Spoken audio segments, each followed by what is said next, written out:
tragic because you think kids come to school every day and they don't even know how to read, and they're not learning how to read either. So it's a challenge for us as individuals to know like some of these kids might not even go to college because they don't even see the purpose of education, but they know every song to a rap lyric or every song to a TikTok trend. So it's like, what exactly are we teaching the youth now? And I see that's the growing issue that's going on. Is the lack of education that's going on starting from a very very young age. Yeah, I like to piggyback off that. I mean, when looking into the education of people at a young age, or even our young minorities, we have to look into the effect of social media and how that is changing the way that they grow and they're sculpted as young people. You know, you see all the young kids on TikTok and playing video games and really in touch with technology. They're very tech savvy, but they're not learning the basics and starting from the root. Because that's when they're having a lack in the classroom. They're not really being able to understand what's going on in the different spaces. And some students even lack social cues. And I feel like it all stems from maybe the lack of education to begin with, but also the lack of proper use of social media and learning how to turn that into something bigger. You know, and again, a lot of this conversation you're gonna hear from me. I'm officially in UNC status now, 42-year-old male. So I'm happy to kind of polar some of the things y'all are saying, because the reality is, and we talk about a lot of times how our youth, when we watch them, like I have a 14-year-old daughter, and she has a cell phone, and she could be in the room with me and literally text me without saying a word to me. Right? So there are barriers that are becoming more of a norm amongst our youth, right? That we have to try to understand, and that we can't vilify, that we can't create difficult, kind of approaches towards. But we got to try to understand them and then try to actually kind of course correct and re-educate as to why, like, communication is important. You know, I tell my daughter all the time, she's a science whiz. She was a valedictorian in her middle school. But I told her, if you don't understand how to communicate outside of what you're typing on your phone, outside of your computer, you won't be able to be successful. So we have to be able to make sure our youth understand the importance of communicating, information sharing. You know, as a people, and we got more conversation to have, as a people, we really understood in former generations the importance of information sharing. We did not have all the information. We did not have within one person, that we had to work collectively to get there. So again, we talk about social media. I'm sure we're gonna talk about it a lot right now. We all have one phone, and we all connect to a bunch of people through that one phone. So even though technically we can pour it out to the world, when that world looks back in, what is it looking at? One person. So it creates this level of individuality and isolation, right? So I think a very big thing that we also have to look as we continue to thrive and grow is that we got to find this sense of reconnection with our youth in an educational perspective, to say, hey, there's value in understanding how we interconnect.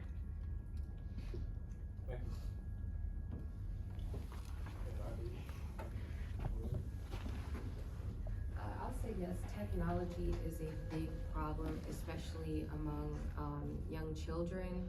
I'm also a part of the Juvenile Justice Committee of NAACP, and I used to volunteer with 3rd to 5th graders for reading and math at Bond Elementary. And what I saw was that kids don't know, yes, also how to read and write at the level they're supposed to, but also they know how to use technology.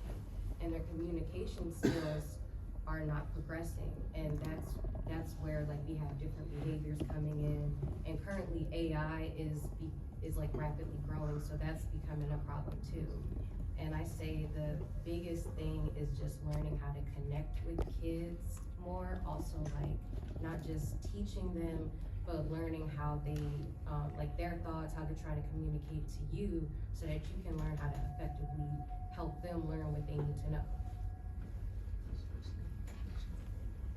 Well, I guess if he's the uncle on the other end, I guess I'm the grandpa.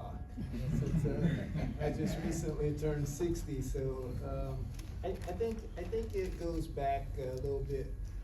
I think it goes a little deeper than the children's problem. I think it's the parents of the children's problem, because the technology is a tool.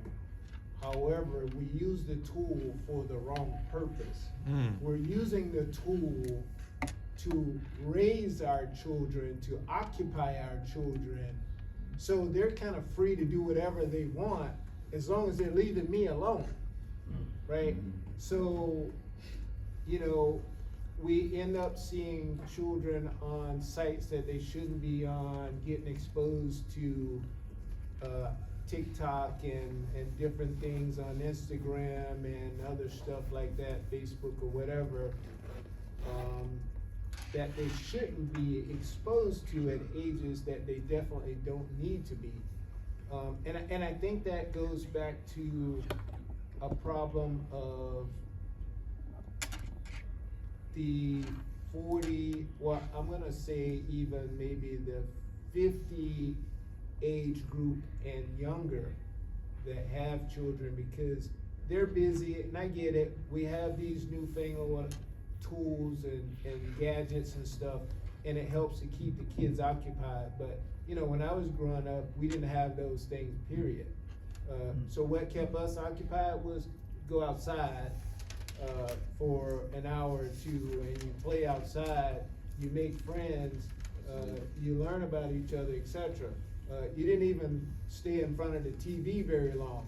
So now it's the TV, it's the iPad, it's the computer, it's the phone, it's all those other things that they're getting exposed to at much younger age, and 90% of it is not educational stuff that they need to be getting exposed to, even though the educational tools are there and available in here. We don't take full advantage of what this technology can do for our young folks. So they forget how to read, or they don't forget how to read, they just don't know how to read. They don't know how to write. I heard it yesterday that, I think you said it, they can't read in cursive writing because they don't teach it anymore, and amongst some of the other things that they're not teaching anymore. So we have to get back to the basics of educating our families. Educating our families, not just the children, the adults as well, because some of them don't know, so they can't educate the children either. So we kind of got to get back to the basics of old school. Okay, and so what I hear as one of the common themes and a lot of the answers, the majority of answers, is education. Education being something that we need to focus on, and so I've organized the questions, and so based off what you all say, it helps me to figure out how to carry along the dialogue. So we'll go into the education question that I have for you. Just want to set a prompt is that over 90% of Black Americans over the age of 25 have a high school diploma. But that success hasn't translated into equitable higher education access or trade skill development. We know education is a gateway to opportunity, but generational perspectives on what education looks like are changing. So the question is, how can we design educational and training pathways that meet today's labor market realities while ensuring youth have the home, school, and community support systems needed to succeed within and beyond the classroom? Since you were first talking about education, I'll kick it to you. Can you repeat that question? How can we design educational and training pathways that meets today's labor market realities while ensuring youth have the home, school, and community support systems needed to succeed within the classroom, but also beyond the classroom? I'll say they should do something that they used to do in the 60s and the early 50s, but I don't think it will ever happen by bringing trades back into high schools. So, like trades like plumbing, electrician, stuff like that, it was a lot of Black students that once they graduated high school, they went into building families from those trades that they learned while they was in high school. So when I was in high school, we had stuff like cosmetology schools in high school. We had barbering schools, and we had like welding classes. They don't have that no more. So they're taking away like the hard skills. They're taking away from like the students that really lack the educational prowess to be in a corporate America. Because everybody's not a business owner. Everybody's not corporate. Everybody's not retail. Like, if you're taking away, like, what, I don't want to say special ed students, but I'm saying students that have a hard time learning, but very handsy with their hands and know how to work with their hands. Like, they will end up being your mechanics, your plumbers, your technicians. But if you're taking that skill away from them while they're in high school, once they get out of school, they just go flow with the wind. Sure. So we could bring those programs back into high schools, or even like we have Nico. You was part of Omega Lamplighters. Like we could start bringing those entities into like the Lamplighters, into like these feeder organizations that's trying to lead the kids into high school. Those are some of the things that we can start doing across the educational pipeline, because we know white America's not gonna do it for us. They're gonna focus on what's gonna help their kids out to continue to surpass us. But things like that, like carpentry, plumbing, and stuff like that, for the kids that have a hard time learning, will be the first pilots that we could do, and also bringing voting into high school so students can start learning why it's important to vote and educate students on voting. Sure, and to your point, I was reading an article last night, and they were talking about the construction of AI data centers and how they're about to ramp this up right now, and this is the new space for people to acquire the American dream, at least an income advantage. And they were saying that we currently have 500,000 job shortages in construction, currently right now in America. And then we have 600,000 job shortages, or people to fill the jobs in trades overall. So there is a space and opportunity for those beyond going just straight to the college pipeline, going into trades and having an immediate access to a six-figure income. Just wanted to prompt that up. So something else I wanted to add to that, and I do have another point I want to make, and this just comes from previous experience. I mean, having worked in the public space and arena where you deal in infrastructure, you deal in large-scale construction projects, things of that nature, right? I've worked with a lot of contractors, and many of them didn't look like us, right? They didn't, and I can tell you that there's great success in enterprise. In building enterprise and actually in teaching the importance of building business in our youth. I think when we look at generation upon generation, my generation was heavily focused and pushed on. Like I was told, you going to school, you're gonna go to school, you gonna go to work, or you going to the military. Which one, right? But we've got to also start to expand that narrative as far as what we teach our young people in these upcoming generations about. Not necessarily pushing away, because I will tell you this, I do believe in trade, I do believe in, but I also do believe in the importance of education, because our people fought for it, right? And it's something that in this world, as much as things are being viewed upon to be taken away, nobody can take my degree from me. Family gave it to me, I earned it. So, I do believe in excellence with caring. I have to say that because we're here. So to kind of talked about the component where you mentioned as far as how do we ensure the full nature of, the support that our youth will need in the home, or whatever that might mean. I think that also means that, look at what your approach was like here at this university. I had a professor, I'm gonna name by name, he's still here, I believe, Dr. Mbuya. And I had properties of soil with Dr. Mbuya. And I did pretty bad on the test. I bombed it. I tried though, so I'm not ashamed to tell you I bombed it. And I remember going to talk to him about it, because what did your parents tell you when you got up here? They say if you got a class and you don't know, you need to go to office hours, right?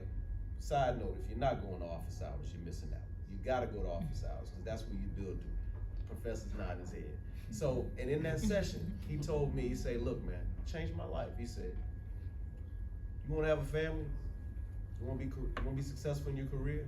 He said, you owe it to read this book.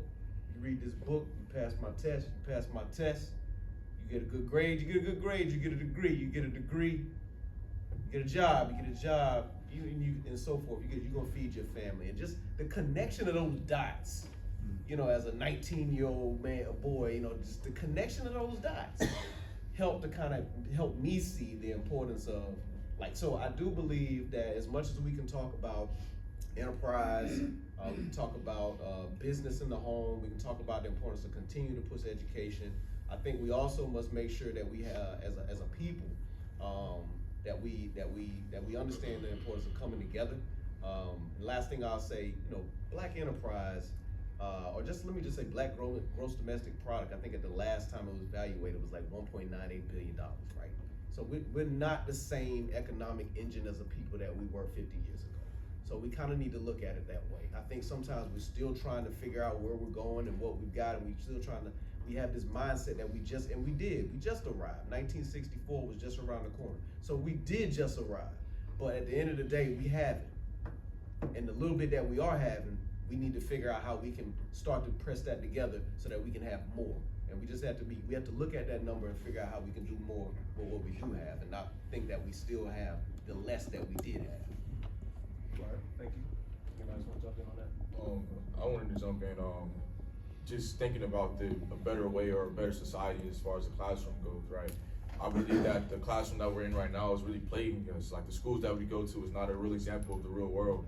We're not really allowing high school students to figure out how to do things on their own. They're really stuck to this very set in stone schedule, and they're still having people hold their hands. So when they have an opportunity to go to college for the first time or be in their home for the first time, it's very hard for people to adjust.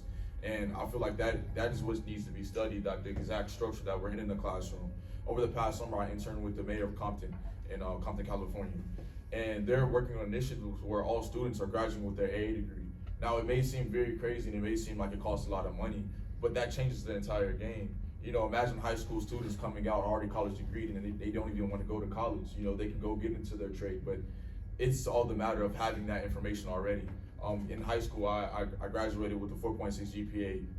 It's salutatorian in high school, but I still couldn't go to my dream college of Harvard University because of the curriculum that was offered at my school. Now, you have students who oftentimes they get into those predicaments and they fault themselves, but we have to take a second to reflect back at the school systems that we're in. You know, my school only offered one AP class, and this is a high school in Jacksonville, Florida we're talking about.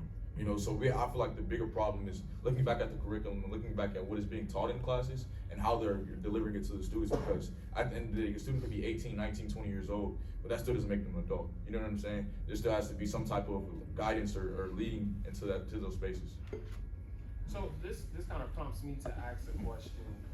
Are our HBCUs, in your estimation and opinion, preparing us to be producers and entrepreneurs of businesses to improve our community, or are they causing us to go be employees to further the dreams of other entities that may not want to advance our community? I would say it's a little bit of both, but it's the way we're taught that the world, it doesn't look like this. Probably will be the only time that being at the HBCU you will see a lot of black people in higher power or in a successful role. I'm not saying that black people are not in a successful role. I'm not saying that at all.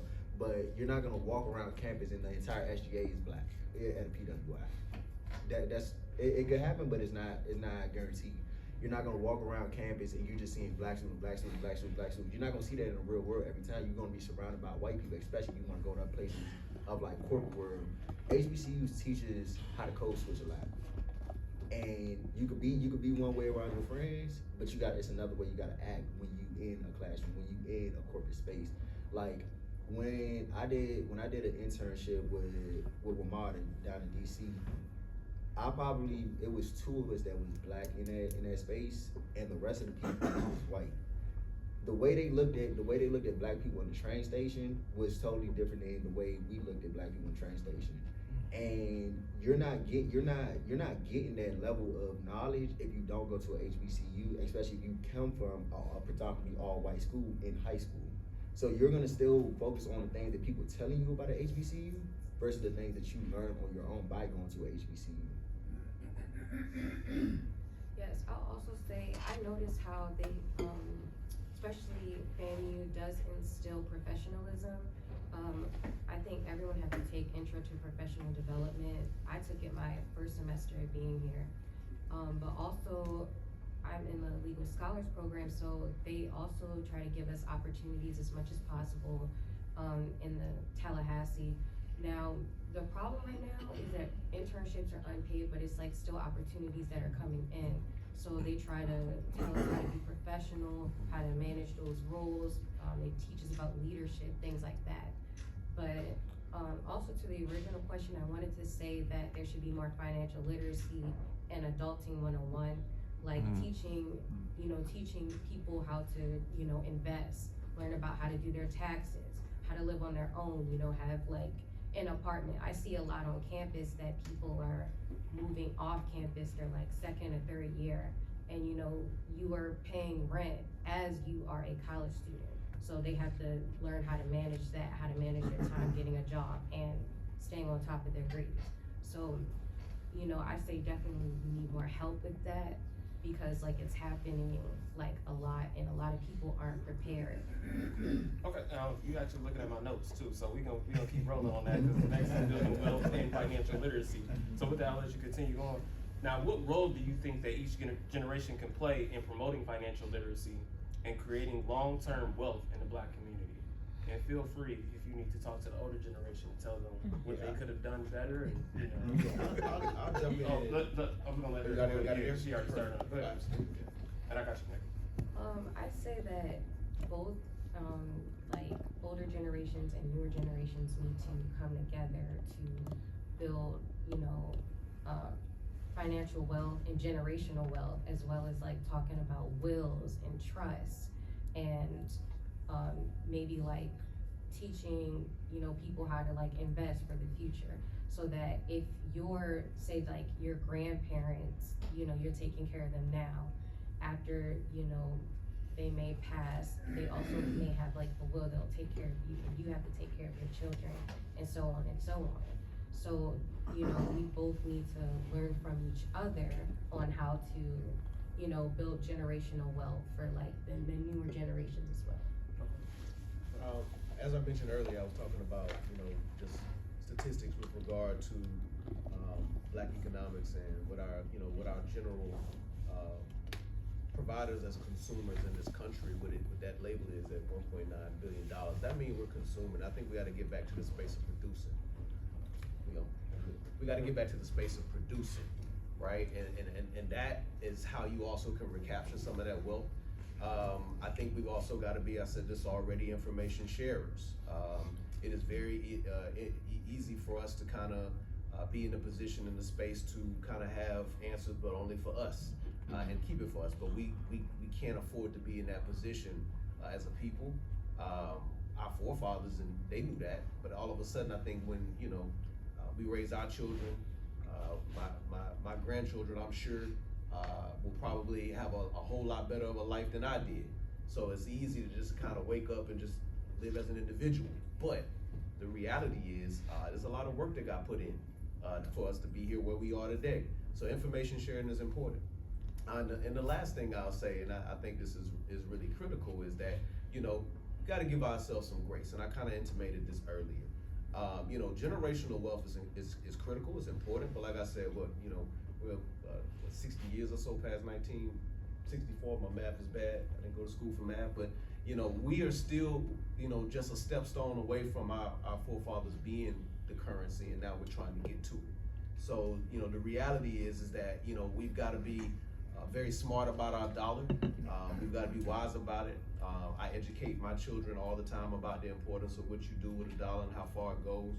I mean, I really don't buy food. I eat my own food a lot of the time. That's a personal choice, but it's also one because I value my dollar. And I think that we've got to teach that in the home, teach that to our youth, and teach that to our people, so that at the end of the day, we can create wealth, but also create the education that goes behind it, the culture behind it.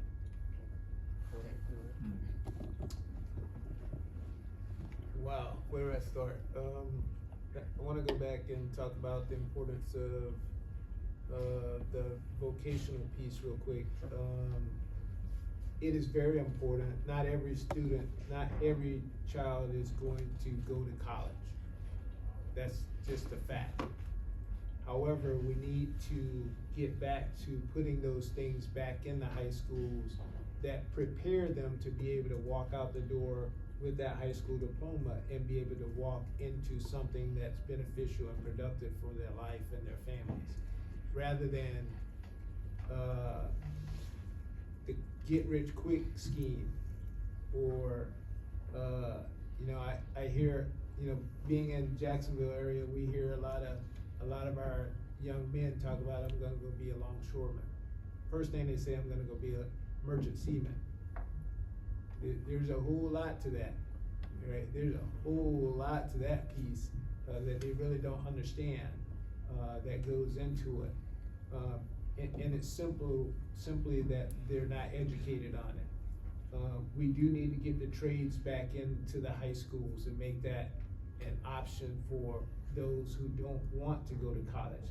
I agree with Nico over here that we need that opportunity that every high school student should be able to walk out of high school with a high school diploma and at least an associate's degree or a technical or vocational certificate in hand at the same time. We're in 2026. We are supposed to be the smartest nation in the world. Okay? We're supposed to be. So why aren't we doing those things in 2026? Why haven't we progressed to that rather than regress, taking it away from the students? It was in school when I was in high school. We had automotive class, there was nursing, there was 3 or 4 others, you know, vocational trade type, construction and other things of the such. But we gotta get back to that. The generational wealth piece is very, very important. Financial literacy is utmost, because a lot of our folks spend money before they get it. So they never have it, because it just passes through their hands. You know, the check is already spent before you got it. So you're not even living paycheck to paycheck. You're living on a promise, almost. You gotta consider that. What happens if there's an emergency? You know, God forbid you lose a family member or something like that. That still gotta be taken care of. And now you're just getting deeper and deeper in a hole. So we have to prepare for the future. I've got 2 daughters, 25 and 28 years old, and I made sure that I sacrificed for them to ensure that they didn't have to worry about student loans. They didn't have to worry about any of that once they finished school. Both have a master's degree, and moving on with life. Couple of things that I find that it's important that they understand is how to allow their money to make money. Own rather than making someone else rich by renting. Okay?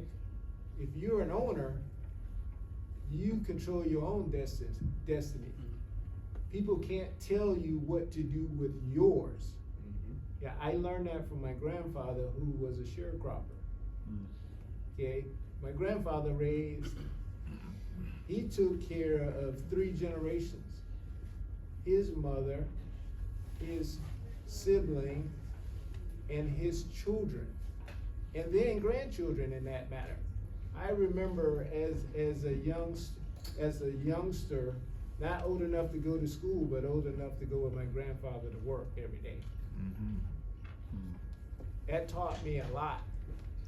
Taught me a lot about dedication, about effort, and about preparing my family for the future, making sure that they don't have to worry about their future and their children's future. So that is very, very important. One thing that we do within our chapter is each year we hold an annual Youth Empowerment Summit. And we feel like there's 4 parts to that summit that's important. One of them is financial literacy. The other is knowing your rights, how to deal with police, how to carry yourself effectively within the community. Mental wellness is the 4th, the 3rd, and the 4th is preparing for the future, and that's an educational fair. And we try to bring in different folks. We try to bring in college institutions for those who are destined to go to college. We try to bring in trade schools for those who just need to walk out of the door and go into something that's going to be able to put them to work. And then we try to bring in employers for those who aren't gonna do either of those previous 2 and just go to work. You know, so those things are very, very important. And I think we all have to take that back and make sure that we're doing that part within the community to educate the younger generation on those important factors. And I think something that's important to note that most people may not be aware of is that 60% of jobs that are available in America do not require a degree at all. 70% of jobs that are available in America just require an associate's degree and or a certificate. Wow. So, yeah. So, just to piggyback off of everything you said, I read this book called What Would the Rockefellers Do? And it talk about some of the things that we was never fortunate enough to. So as far as like, we talked about generational wealth, the quickest way to build generational wealth in America is through life insurance. So a lot of us don't know that, never got educated on the purpose of life insurance and life insurance policies, knowing that how the Rockefellers really became close to being trillionaires off of just based off of life insurance, when you got a family that was richer than them called the Vanderbilts, who lost all their money after the third generation. So the importance of life insurance policies is set your kids up for their future. So you sacrifice, like you said, you sacrifice for your daughters to go to school, master's degree free, whatever the case may be. When you get to the point where people die, especially people in the Black community, the first thing we ask for is like donations for the funeral. If you have a life insurance policy, all that is covered. And with stuff, with things in that, and placed in that, you already set up your family for generational wealth. So as soon as somebody pass away, the money start going into the family. Like you said, trust. We need to start talking about living trusts as well too.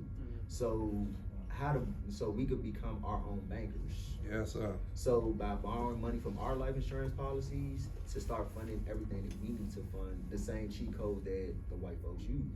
And that's everything that I was taught in the book, What Would the Rockefellers Do? The book is only $8. But stuff like that will never be put on Front Street. Why? Because that is a cheat code for life.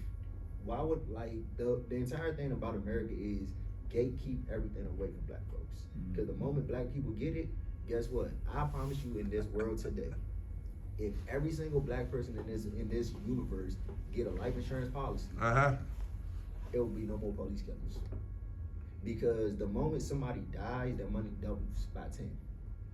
So if your life insurance policy was $1 million, an accidental death, death before the time you was supposed to die, they have to double it. And then guess what? Them life insurance policy is gonna hit Wall Street.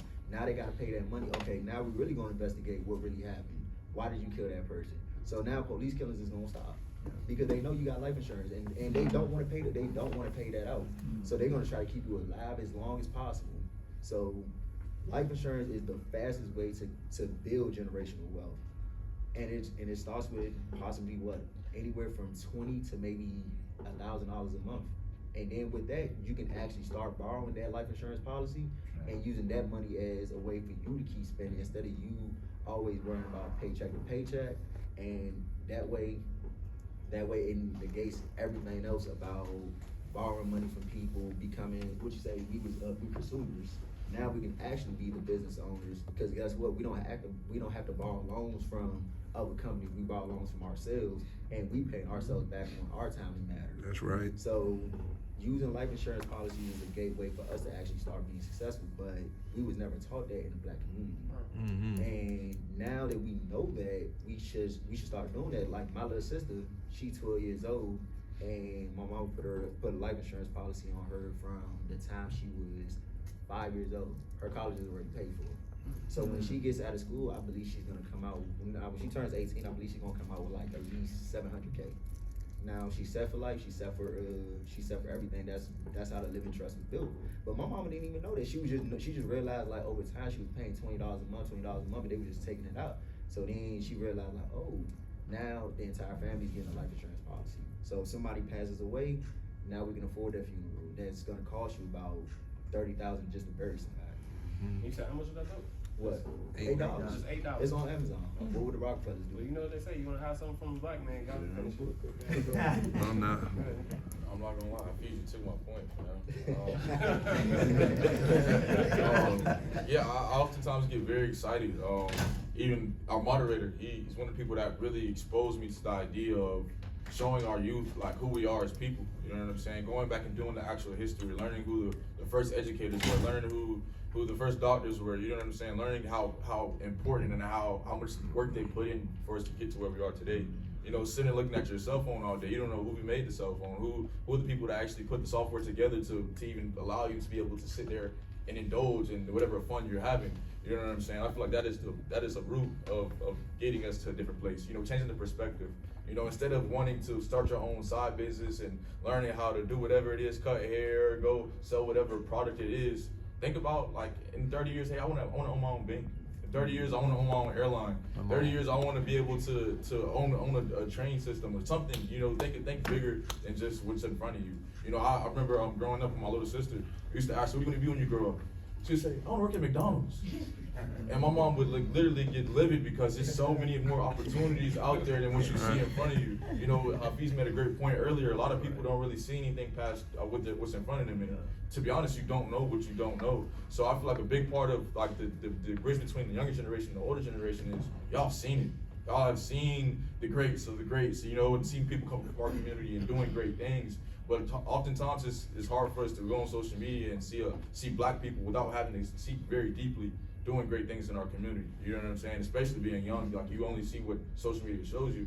And we know like the algorithms ran by different people, and it's most definitely not our people running the algorithm. So I feel like a big part of the gap, the bridging the gap between the two is just informing us about what was happening, what was going on, like about some of the people that were making great change back in the day that looked like us.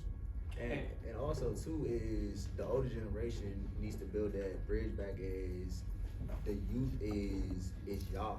Like y'all was once in our shoes, and y'all should literally, instead of trying to tell us what we're doing wrong, pour into us about what we can start doing right.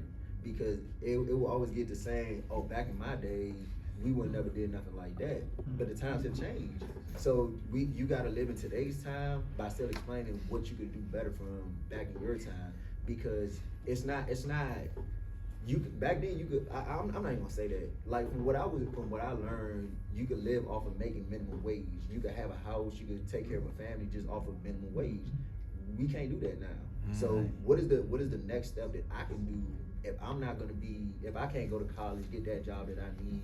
What are some of the steps that I need to do, put in place that I could have a home, I could build a family off of not having that much of a college education versus you who has a college education. So what's that bridge that we can get together and actually build, instead of you telling me what I'm doing wrong, help me out, tell me what I can do right. First of all, I just want to commend you all because I promise you my head was not on nearly as straight as yours when I was in college. Right? I gotta have a good break to say I just love hearing everything that you all are saying. You mentioned Adult 101 the last cycle we were talking about something, and I thought that was really I liked how you phrased that because it really kind of ties back into what you were saying as far as how can we better unify, right, and close the loop between the generations to help. And I do think that's important, right? That's exactly what you both were saying. But I will also say that as much as we can talk about generational wealth, we also have to talk about doing less with more. And that is one of the things that, you hear people make simple phrases like it's not about what you make, but it's about what you can keep.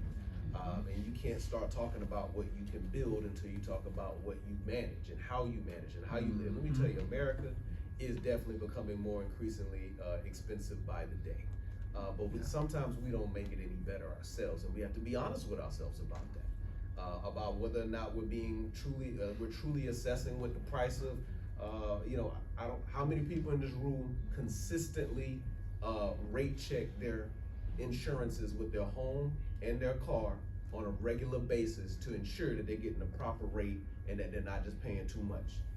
I tell you, I do it for my house regularly. I keep the guy on his toes, So it's not just about what you eat and how frequently you go out, but it's about, as a consumer, how dedicated you are to value in that dollar you're taking in.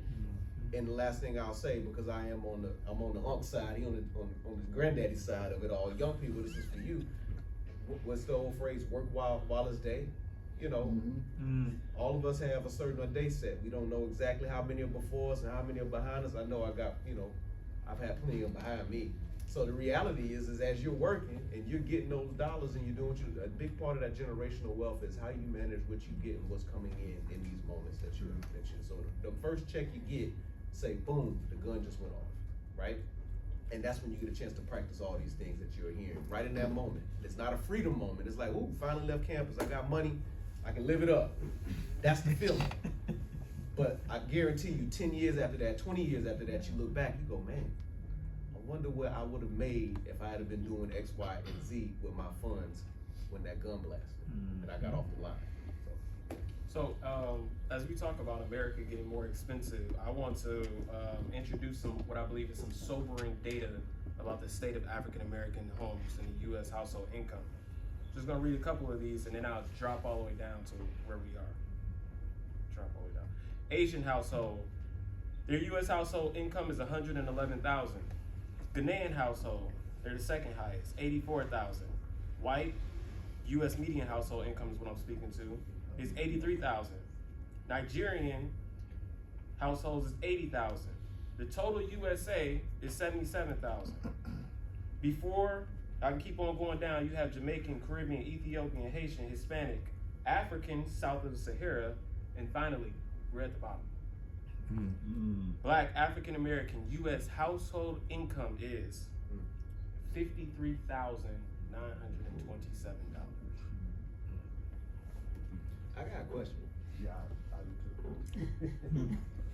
Because that data seems, I'm not saying it's wrong, but it seems kind of like flawed in a sense, because if you are removing, because you said Asian household, right? So why didn't they separate Japanese, Korean, Chinese from the portal, but they put them all together? But when it came to blacks, they separated Ghanaians, Nigerians, so on and so forth. That should be considered an African American, correct? Well, so I'll give you that. So the website, if you all want to go and check on it, it is a great resource for data and statistics that affect our community. But it is blackdemographics.com.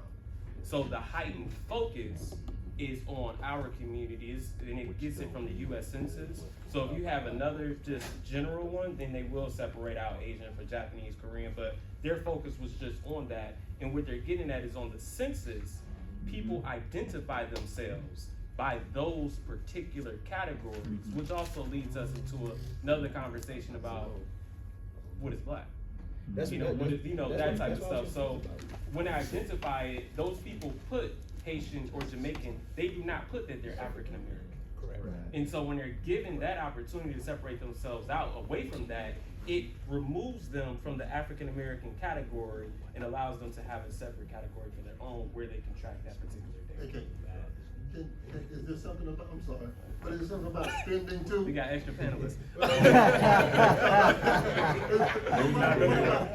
If you see anything about the spending, how we spend our money Yep. being on the bottom like that? Is Yep, that- we got a spending on this particular one too. Again, blackdemographics.com if you want to check that, but they do have a spending category. That was Go ahead. that was part of the point I wanted to make earlier with regard to the amount, the value that we as a people have in this country as consumers of all goods that others produce and not ourselves. But the primary thing I also want to dig into is I don't even think this is really a monetary point. But you know, we got to talk about the household and the structure of the household. I think that has a major implication as to how what those resources look like when those census forms get done and what supports that statistic. So, and then it also ties back into generational wealth also. You know, so I mean, I think we probably could have a long dialogue and conversation about the makeup of a household, what it looks like in future state, what we would hope it to look like. But I know that's a major critical factor. And that is with, you know, a lot of nationalities and ethnicities that you mentioned, the structure of what the household looked like, the institution of marriage and family building and what that looks like, oftentimes faces, you know, a different frame from what we see. So, and we got to work on that as a people. And then taking it, let's stick on that. And as we talk about households have to be in neighborhoods, right? Which should be in communities. And there's a separation because a lot of us live in neighborhoods, but we don't live in communities. What am I saying? Where are, because you talked about getting loans, are black banks? Where are our black ran supermarkets? Where are our black ran healthcare facilities? Where are our black ran manufacturing facilities that produce the things that we need on a daily basis? We know we have to buy socks, pants, shirts, but where is that being produced in our community? Because we currently have a large employment gap. And so what strategies need to be implemented to close that employment gap and create more equitable job opportunities in the underserved community?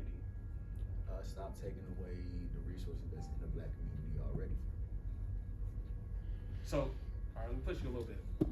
Are they being taken away, or are we giving them away because we choose to go away?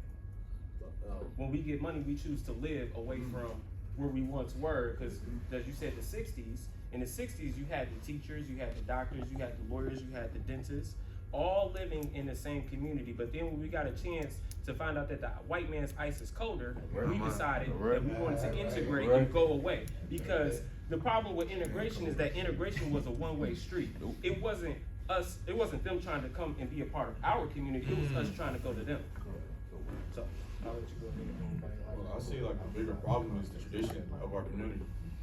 Looking back at everything you just said, talking about where the businesses are and how much money are in the households, we lack tradition. We lack, like you said, our tradition is now assimilating to the white man's culture.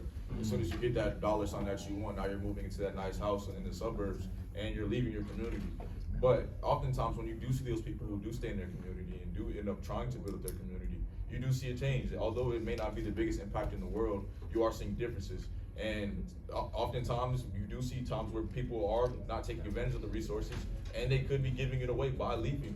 But it's because we lack tradition and all. We're not sticking to anything. There's no direct plan for how we're going to build our communities. Everybody's on their own wavelength, and that's what you don't see that in the Asian household. You don't see that in the white household. You don't see that where there's a tradition for men to get married to their wives and to go work and get degrees and build a family, and it's almost like a cycle.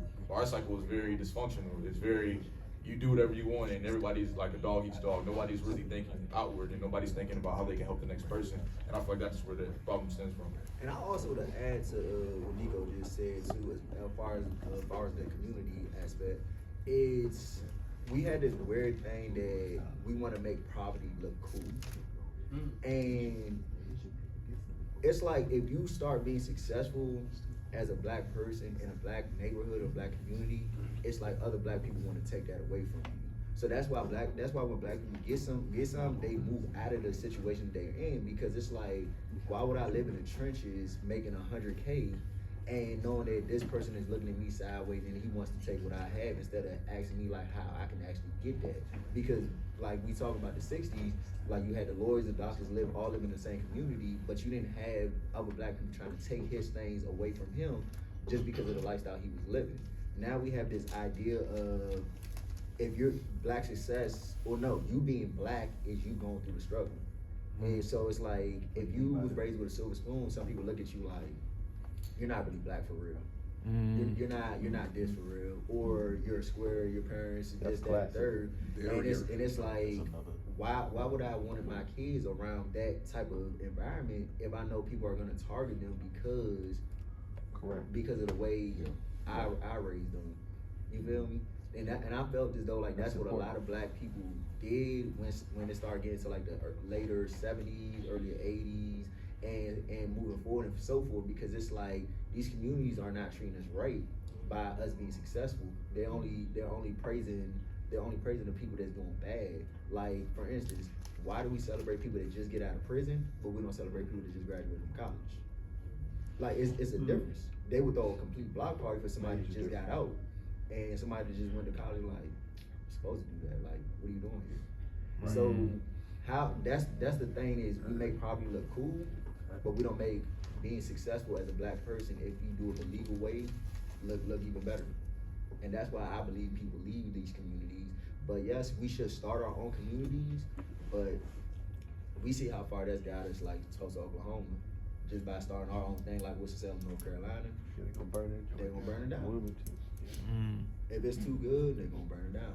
Prince George's County, Maryland, it used to be the richest black community, now starting to become more integrated. White people are starting to move into the neighborhoods so they can start working in DC.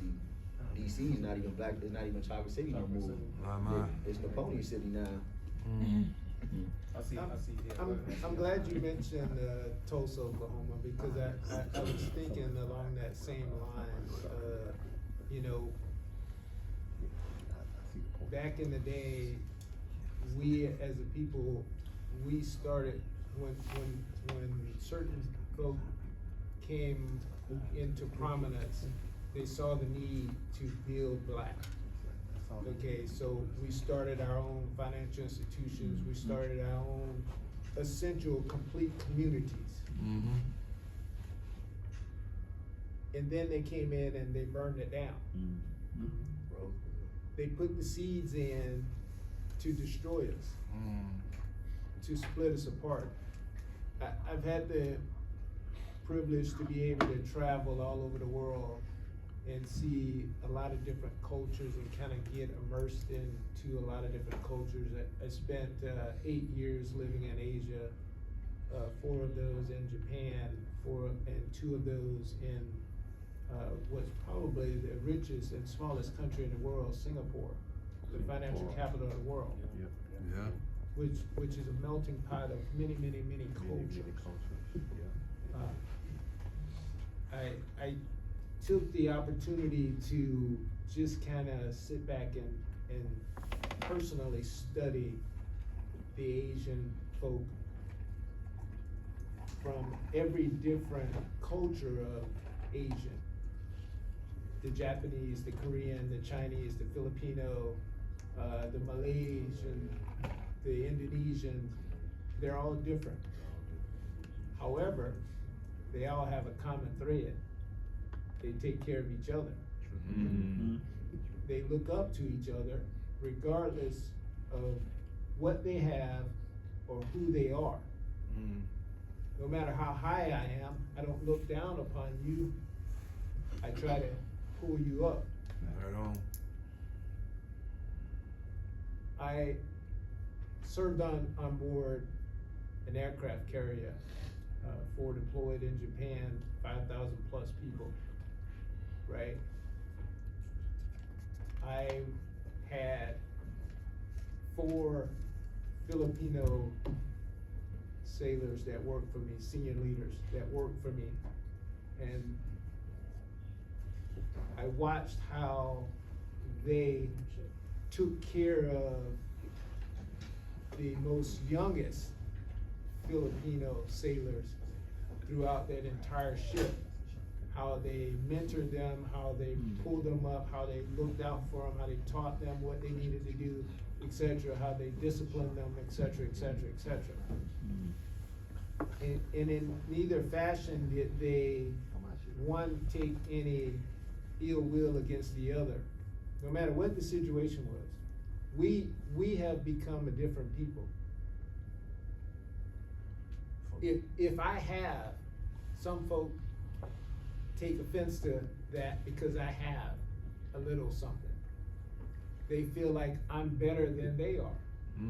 I'm not. I've just worked and I've been able to learn how to put away for the future and not live completely in the present. You have to think about that. If you live for today and today only, what's tomorrow gonna bring for you? How are you gonna feed your family tomorrow if you spend everything you got today? You have to consider that. When I reach out to offer help to other folk within our community, they balk at it because I don't know what the reason is, you know? So then we stop. We stop trying to help. We stop trying to extend that hand because I am only trying to help you come where I am. But if you resist and you push back on me for trying to give you some of what I have learned over the years, I can't help you. So we've taken the approach as a people that we're not gonna build those black banks. we have some people in prominent positions of doctors or lawyers, etc. They're not just supporting the black community, they're supporting whoever brings the dollar in. You know what I mean? So I think we have to figure out, we are the probably, and I don't want anybody to think that I'm not sensitive to who I am as a person, but we are probably the worst people because we don't support each other. You know, I told you earlier I spent 30 years in the United States Navy, and then I worked for the government for another 5+ after that. And over that course of time, the most difficult folk that I had to work for me ever was us. Was us. I'm trying to put you in a position to take my job. But you are fighting against me every step of the way, tooth and nail. I give you the tools and you throw crap in my face. You don't even support me when I'm trying to pull you along. We gotta figure out how to do better as a people. Because I promise you, the other cultures, all those cultures he named in that study that are ahead of us, everybody, even the Ghanans, the Nigerians, the Haitians, I promise you they're sticking together like this. No matter what, no matter who's at the top got the most and who's at the bottom got the least, they're still working together as one, and one don't look at the other in any difference. But we, African Americans, we still got that slave mentality, that massa mentality of, hey, if you don't tell me what's going on out there in the field, you gonna have HELL to pay. So we've been turned against each other. And that mentality is still prevalent within our culture. So we gotta figure out how to get past that so we can help each other. Oh, yeah, I wanna, talk about, like, being from Baltimore, I see that a lot, that, now what's going on is that the youth are just as, like, ruthless as, like, the generation before. So they're all, like, killing each other, doing carjacking, robbing, just all kinds of crime and violence that is going up. And the problem is, it's like, you know, I see a lot of people in the city try to do youth programs and things like that, and government officials who try to, like, create opportunities for that. But it's like, some of the kids don't even, like, want it anymore. It's, like, cool to be, you know, in poverty now. And it's like, I talk about, you know, with my friends a lot, how, you know, and my parents, like, they were like, back in the day, it was okay to be broke. Like, it's okay if you didn't have, like, the coolest shoes in school or things like that. And it's like, now, it's like, you know, if not, you broke, and it's like, it's like frowned upon. But when I was in school, it's like, they, like, people, like, targeted you and punished you for having something better than they did. You come to school with a fresh pair of shoes, they took it from you. They took it from you. Or, you know, that's basically what it was, or people who like, just try to frown upon your success. And when I say people, I mean our people. I see that a lot. Like, I had someone in my senior class, he had his own barber shop, and he was like, a leader for, like, the youth, and someone had just shot and killed him. It's just people, like, trying to just take away from you, take away your success and things like that. And you don't see that often, like, in other races. You'll see, like, they're gonna support each other no matter what, and I feel like we need more support in our community. So, I got a question, based off of what you said, 'cause I think there's a lot of responses and conversation that's gonna germinate from that. So let me just ask this question, and I think it'll go in alignment with what you were saying. This will be the final one. What do different generations need from each other to ensure mutual success, and how do we intentionally bridge those expectations so that leadership, political power, and community responsibility are passed forward with clarity and purpose? So what does each generation feel like they need from the other at this point? And Hafiz, I know you want to jump in. Yeah, I was really more so about to talk about his point. There are 2 points that they Sure, made. you just go ahead and answer. Yeah, I'm gonna go ahead and answer it. So, like, you talked about having a slave mentality, and you talk about making poverty look cool. So I like to read a lot. So I read this book called it was in a book. It was more so a letter, the Willie Lynch letter, and how it's like how to create a slave. And the main thing he kept talking about in the entirety of his letter was make the other people feel as though that the other person has it better than them. Light skin versus dark skin, house Negro versus field Negro, like, and it's still prevalent still to this day. Like you just talked about, like, oh, you got the freshest pair. Like people gonna see other people praising him and like, now I want that. People gonna see somebody living in your space like, oh, he think he's better than me. Now I want that. So it's all stems for the Willie Lynch letter. Like he is still prevalent still to this day, and he wrote this in 1812. 1619, and said that it was still going on 400 years later. Correct. 400 years later, and it's still. And we playing the game on the monopoly, but we all keep getting stuck in prison, and that's as far as we go. Like, and we all in a rat race, but we all trying to eat the same cheese. Everybody so far that you see social media don't tell you the good side of the world. It tells you it's only 3 ways you can be successful as a black person: entertainment, dope dealing, and I forgot the other one.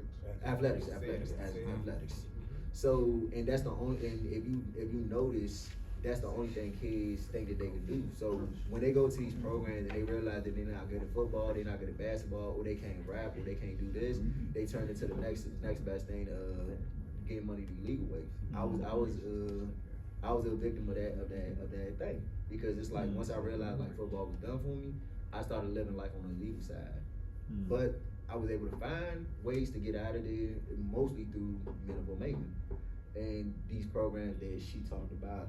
And it's sad when you see somebody that's actually trying to do something with their life, that's trying to pour back into the community, they get unfortunate deaths. Like they die in the hands of people that don't got nothing going on for their lives. And the reason why they kill them is because they just wanted something that they had.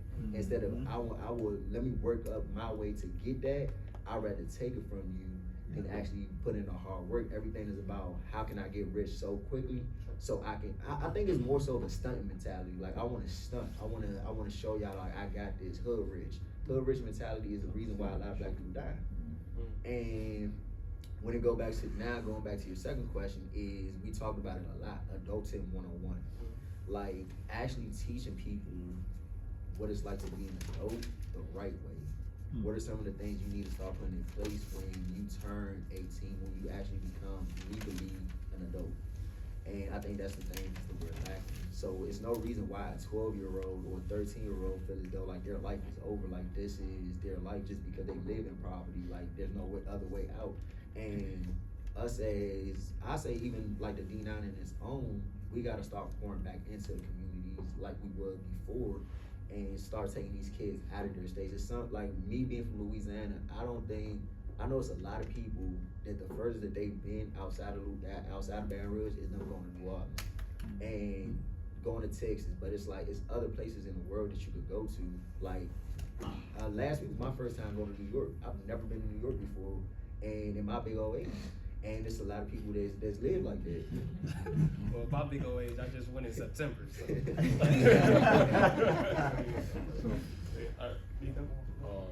I just had like a smaller point. Back to the basics, like each one teach one. Talking about how we can bridge the gap between the generations.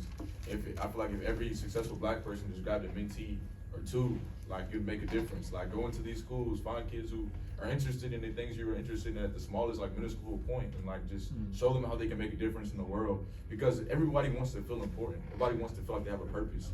And you gain your purpose by being something for someone else, being someone that somebody else can depend on. And I feel like that's what the mentor can do. Like I had a mentor. That's the reason I even joined this organization. That's the reason I'm even here in school. I had a mentor that found me in my situation. We had common differences. We had common things that we went through at a younger age. And he got me to the point I'm at right now. And I can most definitely like pay 100% of my success to somebody like him and somebody that just mentored me. So I feel like that's the biggest thing we can do, and that should be our call to action. Just mentoring So, people. all right. Absolutely. So if you say that it's on the older generation to mentor, right, to find somebody to mentor, what is your responsibility back to the older generation? I would say our responsibility is to be open-minded and to be willing to grow. You know, I feel like something that plagues young black men in general is being closed off to the growth and being closed off to being uncomfortable. You know, like going back to the hood rich mentality, or even like the get fat, get money quick, like scheme. It's so easy to do it. You know, it's the rules are set out. You know, you just go do it, get it done. But it takes a lot of more hard work and a lot more critical thinking to sit down and really get to understand someone and to actually be somebody's mentee and want to follow them in the profession. So I would say for the young people, it's just be open-minded and be ready for the uncomfortable growth, because if it's going to be uncomfortable, but it's going to be worthwhile, especially if you're the first person in your generation or your family to do so. Brother Nico nailed it. I mean, back to the basics. I think we can extrapolate this whole topic and get down to any factor that we think would be the solution. But the reality is that sometimes, you know, someone said, well, keep it simple, stupid kids. Like we gotta get to the point where we're transparent. And I say that to say that oftentimes when we're in this space where, you know, we're doing okay, or we managed to find some level of success, and then someone else is coming along and they may be young and aspirational. Then somebody gave me game. You need to be forthright with yourself and give some too, right? I think I think all of us should look within ourselves and be very transparent about whether the fact they're giving enough when it comes to that. So I think you nailed that, and I think that's very. I mean, I've been essentially hinting at that for the majority of our time here with regard to information sharing. As y'all got to do that better as well. I can say that because I watch my kids. And I watch her interact with her friends, and sometimes I'm watching my daughter do things that are like really killing it, and I'm watching her best friend not kill it, and I'm like, y'all cool, what are y'all doing? Like, you need to share, information share, right? So, you know, not only is that generational from ours to yours, but I think within yours, it's also critical. And then I think the last thing I'll say, because I am I'm mindful of time and I want to be acute, like, we not only need to work with one another, but we've got to be willing to work and embrace everyone. And I know that we're having this conversation about how we can be more inclusive, but I think you have to realize that, like, I'll tell you, someone mentioned earlier about the importance and the beauty of family. I think it was you, Brother Fees, when you say, you know, being at FAMU is awesome. You get an opportunity to see really what I would say is like something you'll never see again in this world when you get a chance to leave FAMU, which is the beautiful blackness of our people, our culture, and you embrace it, and then you set forth back to wherever you choose to be, your career, your community, and it looks like, you know, it looks like a mixture of everyone. And I think it's very important to understand that, especially in this discussion of DEI and how it's being reduced and diminished, that you have a major part to play in the investment of what you have learned and what you bring from this culture into the establishment of what the world is, and the role in what everyone plays. And you have a major role to play by way of understanding what those cultures are. I enjoyed hearing Brother talk about what he had a chance to experience, staying in different countries. Most people won't get that. But I think it starts with being basic, get back to the basics, mentorship, etc. But I also think it ends with being an evolving loop of education and understanding amongst your peers and your group, and also with, you know, my generation also. Anybody else have one last remark before we open it up to the audience? All right. So at this point, we'll open up to the audience. Never mind.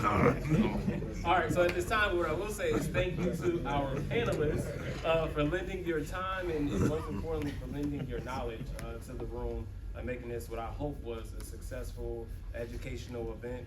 And thank you to the audience as well, and thank you to the brothers for allowing us to have this panel discussion. And with that, I will ask Brother Drake to come up to close this out. All right. Please give a round of applause to our panel. This is unity across the generations. I mean, if I just heard it, I mean, we literally have age demographics that span 40+ years in separation. And we have some similarities, some differences, and opportunities to work together. Also give a round of applause to our moderator, Professor A.J. Thomas. This is outstanding. We've been working on this. Is this worth doing again next year? Oh, yeah. Yes, I think so. And, definitely bringing more people to it. This is concluding our Omega Day at the Capitol. Again, unity is what we strive for.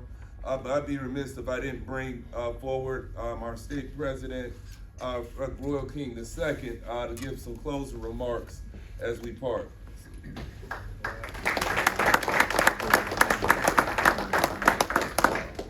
Brother Drake, to you and the awesome brothers, Brother Peterman, Brother Jones, all of the brothers that assisted to make this a great time, we say thank you. I'm definitely more empowered and excited, and sometimes, we get caught in the silos of what we're doing, and it's important that we organize and have these kind of conversations, but then it's the what's next, and I can kind of guarantee you from an Omega Psi Phi perspective, one of the things we're talking about is how do we develop those next leaders of our communities, and so we did some great work with that yesterday, and we intend to, when we come together again in larger Omega setting for the state in September, really dive deep into that. So again, to the panelists, to everyone who got an opportunity to celebrate and work with us, brothers and friends, we say thank you. We're excited for this annual Q's on the Hill, and we just are excited to really do the work. But the big part of that is we gotta do the work. If not now, we may not have an opportunity to say then when. So brothers, let's get to work. All right, if we can do this, I see you over there, Brother Peck. We can get a good picture of our panelists and moderator, and then we'll get a picture up here with everybody. Because if we don't have the unity photo, some people say it didn't happen, right? And we will be providing this. We're filming it. We'll be on social media platforms and YouTube, so we can share it, and hit the share button. Share everything else, so share something that matters.